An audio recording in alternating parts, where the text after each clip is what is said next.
हम मैथिली भक्ति सब गोटे के प्रणाम करै छी। आई हम एकटा सामा चकेवा के गीत सुना रहल छी। आशा अछि सामा चकेवा के गीत अहाँ सब आदमी के नीक लागत। सुनू ई सामा चकेवा के गीत आ हमर वीडियो के लाइक, चैनल के सब्सक्राइब सब आदमी कर देबै। जय मैथिली, जय भक्ति। समा खेलू गे बहिनी भैया के अंगना, समा खेलू गे बहिनी भैया के अंगना। कौन भैया जेता काशी बनारस, कौन भैया जेता काशी बनारस। कौन भैया जेता शहर पटना, समा खेलू गे बहिनी भैया के अंगना। कौन भैया जेता शहर पटना, समा खेलू गे बहिनी भैया के अंगना। समा खेलू गे बहिनी भैया के अंगना। बड़का भैया जोता काशी बनारस, बड़का भैया जेता काशी बनारस।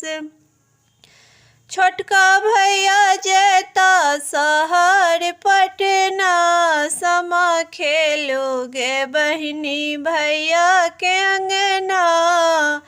छोटका भैया जेता शहर पटना, समा खेलू गे बहिनी भैया के अंगना। समा खेलू गे बहिनी भैया के अंगना। कौन भैया लता आलर झालर, कौन भैया लता आलर झालर।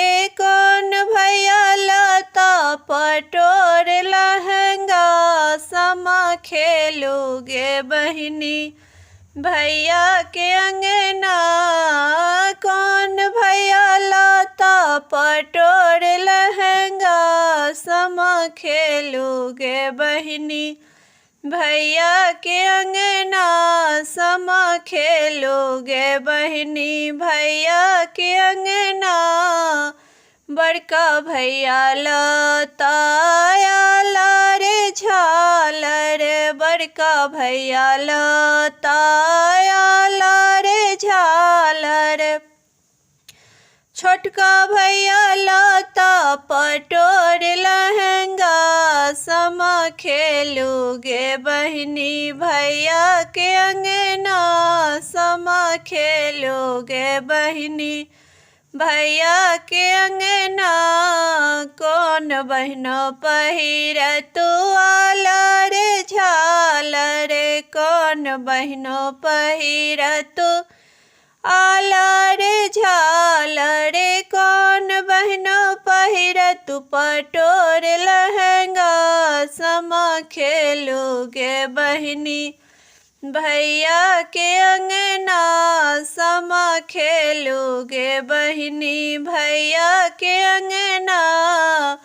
बड़की बहिनी पहिर तू आलर झालर, बड़की बहिनी पहिर तू आलर झालर। छोटकी बहिनी पहिर तू पटोर लहंगा, छोटकी बहिनी पहिर तू पटोर लहंगा। समा खेलू गे बहिनी भैया के अंगना। समा खेलू गे बहिनी भैया के अंगना। खेली खुलिए बहिनी आशीष देवत, खेली खुलिए बहिनी आशीष देवत। जीवत भैया लाख बरिस बहिना, जीवत भैया लाख बरिस बहिना। समा खेलोगे बहिनी भैया के अंगना, समा खेलोगे बहिनी भैया के अंगना, समा खेलोगे बहिनी भैया के अंगना।